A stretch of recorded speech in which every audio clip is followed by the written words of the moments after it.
चार धाम प्रोजेक्ट की पर्यावरण संबंधी आपत्तियों को दरकिनार करते हुए हरी झंडी दे दी है। दरअसल केंद्र सरकार की दलील थी कि चार धाम हाईवे पर सड़कों की चौड़ाई मौजूदा 5.5 मीटर से बढ़ाकर 10 मीटर कर दी जाए, जिससे भारत चीन सीमा तक सेना के वाहन और साजो सामान पहुंचाना आसान हो जाए। असल में सड़कों की स्थिति फिलहाल ऐसी है कि जिस पर दो वाहनों का आमने सामने से गुजरना भी काफी मुश्किल होता है और इसीलिए सड़कों को चौड़ा करना बहुत जरूरी है। सुप्रीम कोर्ट ने सरकार की दलील मानते हुए सड़क की चौड़ाई बढ़ाने को मंजूरी दे दी है। हालांकि उत्तराखंड के पहाड़ों और पर्यावरण के लिहाज से ये एक चुनौती भरा प्रोजेक्ट जरूर है। आप इस रिपोर्ट में समझिए कि सुप्रीम कोर्ट ने इस प्रोजेक्ट को हरी झंडी किस आधार पर दी है और फिर इसके बाद हम इसके महत्व की भी बात करेंगे।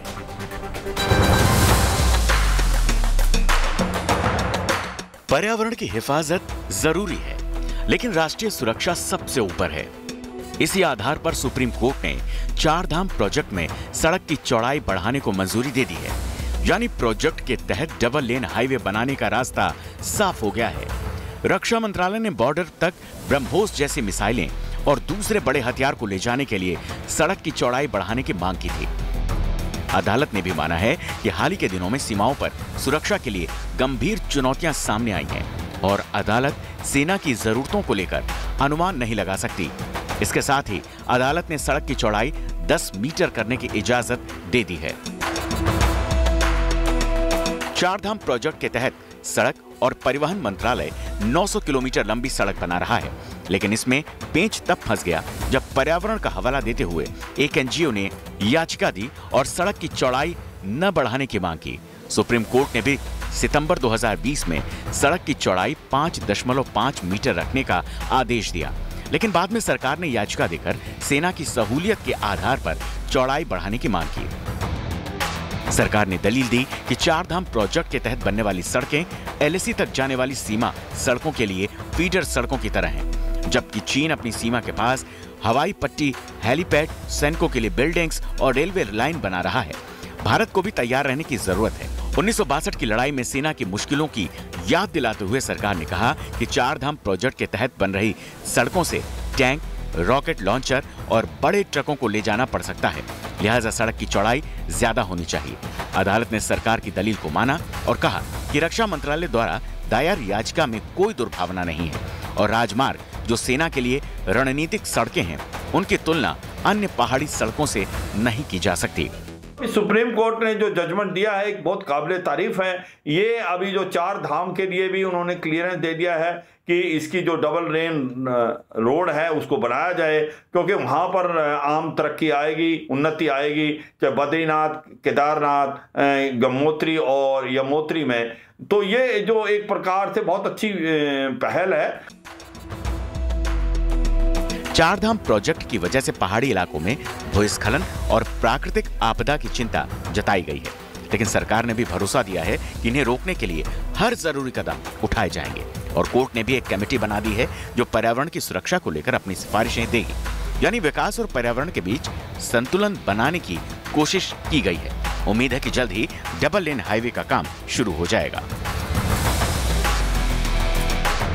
संजय शर्मा के साथ bureau report, good news today.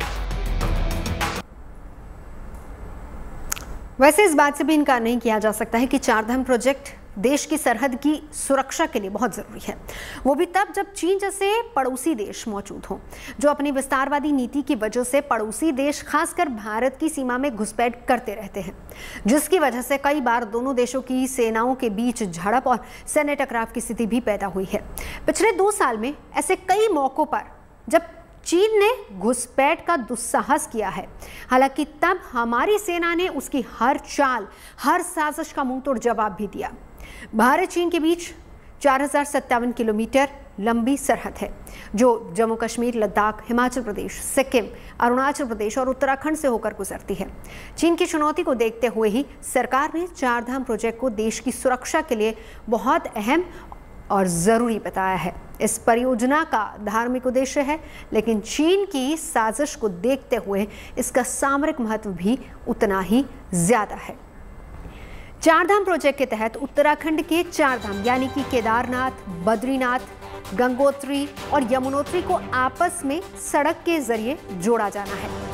Project के तहत 900 किलोमीटर सड़कों को इस तरह से तैयार किया जा रहा है कि उनसे चारधाम की यात्रा भी आसान हो जाए और एलएसी तक पहुंचना भी संभव हो जाए। सबसे अहम बात यह है कि इस प्रोजेक्ट के तहत 3 नेशनल हाईवे को डबल लेन किया जा रहा है।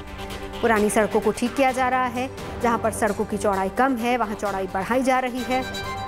हाईवे को डबल लेन करने के लिए ही कोर्ट ने सड़क की चौड़ाई 10 मीटर करने की मंजूरी दी है।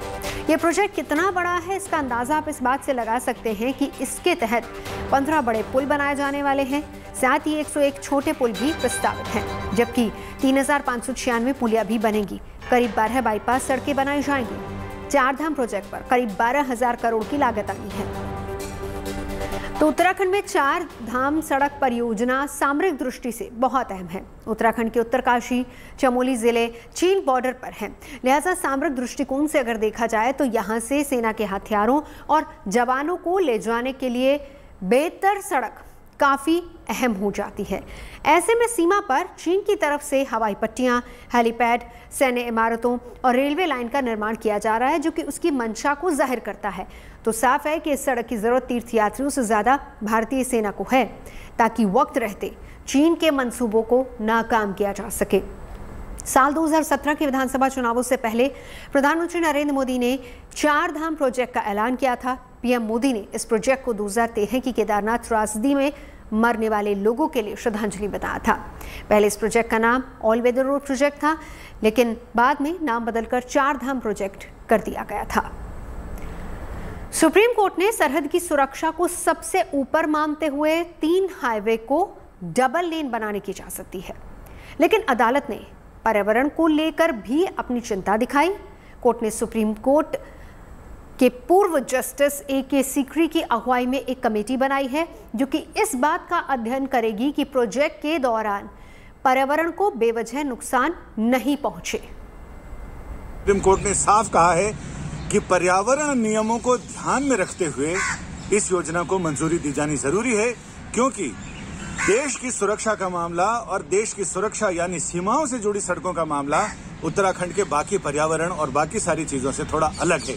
लेकिन उसके लिए कोर्ट ने एक कमेटी भी बनाई है। सुप्रीम कोर्ट के रिटायर्ड जज जस्टिस A.K. सीकरी की अध्यक्षता में ये कमेटी है, जिसमें पर्यावरण मंत्रालय से जुड़े हुए विशेषज्ञ भी रहेंगे। साथ ही रोड यानी राजमार्ग मंत्रालय से जुड़े लोग भी, विशेषज्ञ भी इसमें रहेंगे।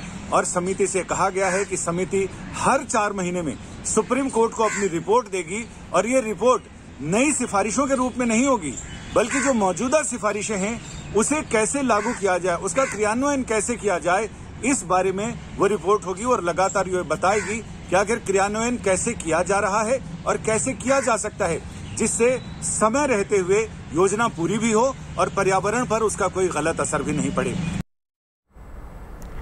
तो चारधाम परियोजना की सबसे खास बात यह है कि इस परियोजना के पूरा होने पर चारधाम यात्रा आसान हो जाएगी, समय की बचत होगी और साथ ही पहाड़ों पर रास्ता सुगम भी हो जाएगा। यानी आने वाले समय में परियोजना केदारनाथ, बद्रीनाथ, गंगोत्री, यमुनोत्री का दौरा बेहद आसान हो जाएगा इस परियोजना की वजह से। परियोजना का असली मकसद तमाम हाईवेज को दुरुस्त और आधुनिक बनाना है। इस परियोजना को हम विस्तार से बताएं तो चारधाम सड़क परियोजना के अंतर्गत ऋषिकेश से यमुनोत्री तक राष्ट्रीय राजमार्ग 94 यानी 94 है, जिसकी दूरी करीब 339 किलोमीटर है, जिसमें ऋषिकेश से धारासू की दूरी 144 किलोमीटर है। धारासू से यमुनोत्री 95 किलोमीटर दूरी पर है। तो वहीं ऋषिकेश से गंगोत्री तक राष्ट्रीय राजमार्ग 94 और राष्ट्रीय राजमार्ग 108 आता है, जिसकी दूरी करीब 268 किलोमीटर है। इसमें धारासू से 124 किलोमीटर की दूरी पर गंगोत्री है।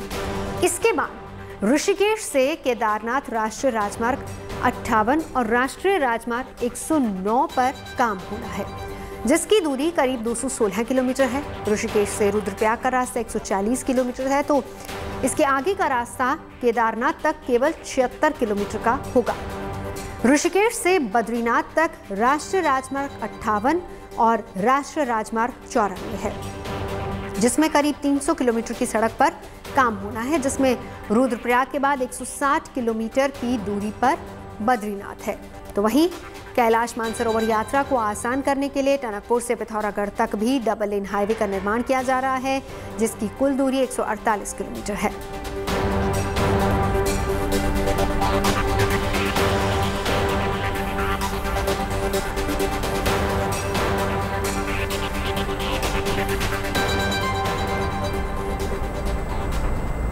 यकीनन ये प्रोजेक्ट पूरा होने के बाद उत्तराखंड में 4 धाम तक जाने की सुविधा और आसान हो जाएगी, लेकिन उससे भी बड़ी बात यह है कि सरहद की हिफाजत के लिए सेना का मूवमेंट आसान हो जाएगा। लद्दाख में तनातनी के बाद भारत लगातार LAC यानी कि लाइन ऑफ एक्चुअल कंट्रोल पर अपनी मोर्चाबंदी मजबूत कर रहा है। चीन के साथ भारत की सीमा करीब 3500 किलोमीटर है और इस लंबी सीमा पर पहले से ज्यादा मुस्तैदी है। भारत के किस पहाड़ी राज्य से चीन की कितनी सीमा है, इसे हम आपको समझाएंगे और आपको समझना चाहिए। जम्मू कश्मीर में चीन के साथ 1597 किलोमीटर लंबी सीमा है। इसी तरह से हिमाचल प्रदेश में 200 किलोमीटर लंबी सीमा चीन से सटी हुई है।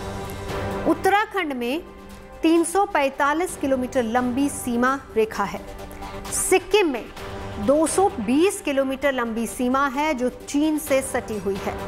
अरुणाचल प्रदेश में 1126 किलोमीटर लंबा बॉर्डर है। Indo Tibetan border police force यानी कि ITBP इस पूरे बॉर्डर पर निगरानी रखती है। निगरानी के लिए ITBP ने 173 बॉर्डर आउटपोस्ट यानी कि BOPs बनाए हुए हैं। पश्चिमी सेक्टर यानी कि जम्मू कश्मीर में 35 बॉर्डर आउटपोस्ट हैं। मध्य सेक्टर यानी हिमाचल प्रदेश और उत्तराखंड में 71 बॉर्डर आउटपोस्ट हैं। पूर्वी सेक्टर की बात करें यानी कि सिक्किम और अरुणाचल प्रदेश, जहां पर 67 बॉर्डर आउटपोस्ट हैं।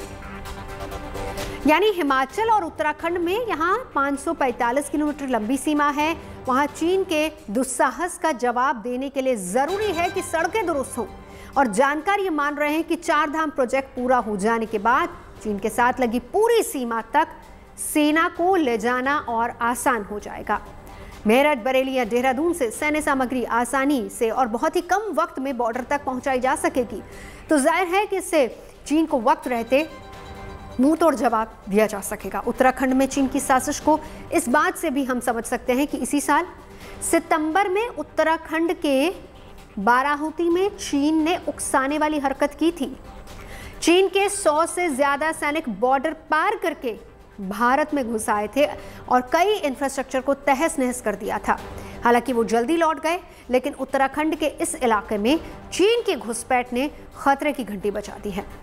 1954 में ये पहला इलाका था जहां चीन के सैनिकों ने घुसपैठ की थी और बाद में दूसरे इलाकों पर उन्होंने कब्जा करने की कोशिश की थी। फिर 1962 की जंग लड़ी गई थी। तो आप इसी बात से समझ सकते हैं कि उत्तराखंड से लगे बॉर्डर की हिफाजत के लिए सड़कों की तैयारी कितनी अहम हो जाती है। बॉर्डर पर जब सेनाएं तैनात होती हैं, इतनी सेनाएं तो किसी देश में होती नहीं कि हर पहाड़ी पर पर्याप्त सैनिकों की टुकड़ियां भेजी जाएं। तो आपको या पहला तो आगे भेजने के लिए जब भी जरूरत आपको पड़ती है, जब भी बलून ऊपर जाता है, लड़ाई के इम्कान होता है, तो आपको जल्दी में सैनिकों को पीछे जो कि उनके पीस स्टेशन है वहां से आगे भेजना पड़ता है। दूसरा, ये सड़कें पैरेलल भी होती हैं बॉर्डर के, कि अगर आपको जब आप तैनात हो जाते हैं तो एक जगह से दूसरी जगह सैनिकों को शिफ्ट करना पड़े, तो जल्दी से जल्दी शिफ्ट करने के लिए आपको लेटरल रोड भी चाहिए।